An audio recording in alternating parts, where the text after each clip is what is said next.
নমস্কার, আপনারা দেখছেন নিউজ নাও। আমি রয়েছে সংযুক্তা। চোখ রাখবো এই মুহূর্তের সংবাদে।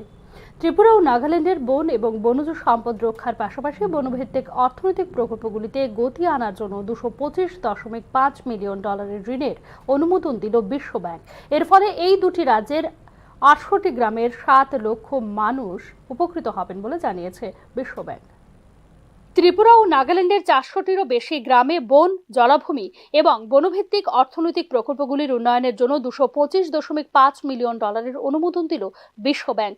এর ফলে এই দু রাজ্যের 1 লাখ হেক্টর বনাঞ্চলের ব্যবস্থাপনাকে উন্নত করা সম্ভব হবে এবং বনের উপর নির্ভরশীল 7 লাখেরও বেশি মানুষ উপকৃত হবেন বলে জানিয়েছে বিশ্ব ব্যাংক। বেসরকারি সংস্থাগুলির সাথে অংশীদারিত্বে আগর, বাঁশ এবং মধুর মতো বনজ পণ্যের মাধ্যমে এই সব পণ্য উৎপাদনের সঙ্গে যুক্তদের অর্থনৈতিক সুযোগ বাড়বে বলে জানিয়েছে বিশ্ব ব্যাংক। বিশ্ব ব্যাংকের সহযোগী international bank for reconstruction and development বা IBRD থেকে 12 বছরের মেয়াদে প্রদান করা হবে এই ঋণ, যার মধ্যে অন্তর্ভুক্ত রয়েছে 4.5 বছরের গ্রেস পিরিয়ড। আন্তর্জাতিক প্রো গ্রিন কর্মসূচি থেকে 2.4 মিলিয়ন মার্কিন ডলার অনুদানও যুক্ত হবে এই ঋণের অর্থরাশির সঙ্গে।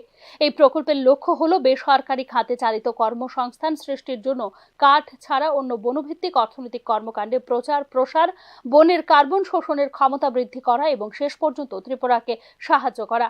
নাগাল্যান্ডের অর্থনৈতিক উন্নয়ন এবং সামাজিক কল্যাণেও অবদান রাখবে এই অর্থরাশি বলে জানিয়েছেন ভারতে বিশ্ব ব্যাংকের ডিরেক্টর অগাস্টে তানো কোমে। এই অর্থরাশি ব্যয়ের মধ্য দিয়ে পর্যটনের বিকাশের পাশাপাশি বনভিত্তিক উদ্যোক্তাদের দক্ষতা বৃদ্ধি, প্রশিক্ষণের মাধ্যমে যুব ও মহিলাদের জন্য 60,000 দিবস কর্মসংস্থান তৈরি করা হবে বলে জানিয়েছে বিশ্ব ব্যাংক। বিশ্ব ব্যাংকের দেওয়া বিবৃতিতে বলা হয়েছে যে এই দুই রাজ্যের প্রায় 15 লক্ষ হেক্টর এলাকায় বিস্তৃত বনাঞ্চল গ্রামীণ অর্থনীতির একটি গুরুত্বপূর্ণ অংশ এবং তাদের জনসংখ্যার একটি উল্লেখযোগ্য অংশের জীবিকার ভিত্তি। তবে গত 1 দশকে বন এবং বনজ সম্পদ হ্রাস পেয়েছে এই দুটি রাজ্যে। অনুমোদনকৃত ঋণের অর্থরাশি ব্যয় ক্ষেত্রে বনাঞ্চলের পাশাপাশি অন্তর্ভুক্ত করা হবে তৃণভূমি, জলাভূমি এবং কৃষি জমির মতো এলাকাগুলিতেও। Bureau report, news now. বিশ্ববিদ্যালয় সপ্তাহ কর্মসূচি শুরু হয়েছে রাজ্যের টেকনো ইন্ডিয়া ইউনিভার্সিটিতে। লোকায়ত ডক্টর বিভাস কান্তি কিলিকদারের উপস্থিতিতে শুরু হয় সপ্তাহব্যাপী চলা এই কর্মসূচি। এছাড়াও উপস্থিত ছিলেন টেকনো ইন্ডিয়া ইউনিভার্সিটির উপাচার্য professor doctor Ratan Kumar Saha. Techno India ইউনিভার্সিটিতে সপ্তাহব্যাপী বিশ্ববিদ্যালয়ের সপ্তাহ সহ অন্যান্য অনুষ্ঠান সমাপ্ত হবে আগামী 2রা ডিসেম্বর। সংবিধান দিবস উদযাপন, আইন সম্পর্কিত কর্মসূচি, ফিট ইন্ডিয়া উইক ইত্যাদি অনুষ্ঠান পালন করা হবে সপ্তাহব্যাপী চলা এই কর্মসূচিতে।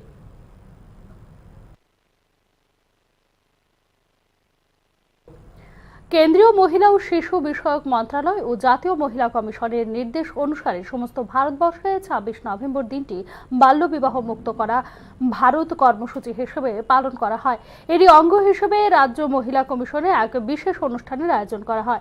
রাজ্য মহিলা কমিশনের উদ্যোগে আয়োজিত অনুষ্ঠানে উপস্থিত ছিলেন বিভিন্ন স্বেচ্ছাসেবী সংস্থা এবং মহিলা কমিশনের সদস্যরা। বাল্যবিবাহ মুক্ত ভারত গড়ার শপথ বাক্য পাঠ করেন শিশু সুরক্ষা কমিশনের চেয়ারপারসন, বিজ্ঞান সংগঠনের টিম ও রাজ্য মহিলা কমিশনের সদস্যরা। অনুষ্ঠানে যৌথভাবে সামাজিক কাজকর্মের মাধ্যমে রাজ্যের মহিলাদের সামাজিক ও কুপ্রথা থেকে রক্ষা করা ও বাল্যবিবাহ রোধে কাজ করার জন্য প্রতিশ্রুতিবদ্ধ হয়েছেন বলে জানিয়েছেন মহিলা কমিশনের চেয়ারপারসন।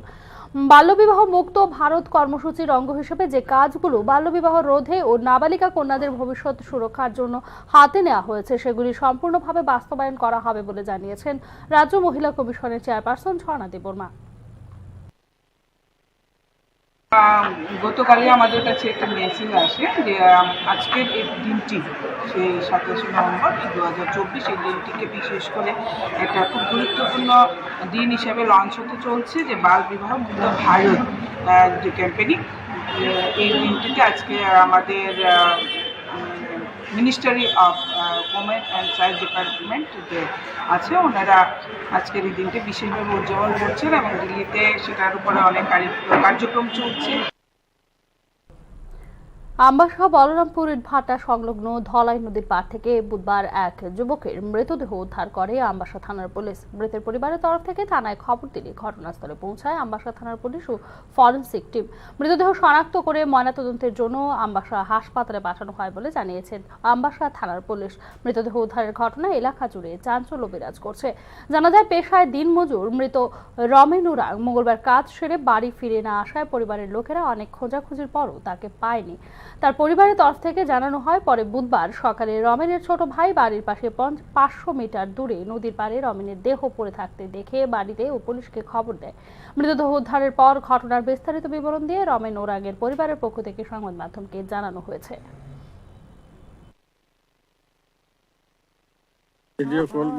ভিডিও কলিং করছি, নামে কল করছি। তো আমি বাড়ি যাইতে আসি, ঠান্ডা লাগে বলে। হ্যাঁ, তো ঠিক আছে, যাও বাড়ি এমনি গেছি। তো একজন টাকা দিব কইছিল, ওই যে সালামার। তো হে বলে দেরি হইলে মোবাইলে পাঠাইব কইছে। এরপরে থেকে ফোন করতে আসে, ফোনে তুলে না, প্রেম করতে আসে সারাদিন, সারা রাত। এটা কয়টার সময় হইব রাত্রে? এটা 7টার সময় থেকে, মানে আইসে তো বাজার থেকে নামছে, লম্বার সময় ফোন করছি, ফোন উঠাইছে।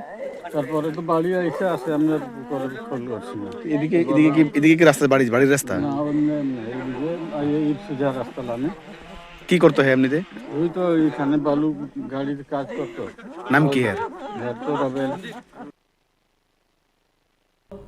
এখনকার মতো সংবাদ এখানেই শেষ করছি। অন্যান্য আপডেটস পেতে চোখ রাখুন নিউজ নাও এর পর্দায়।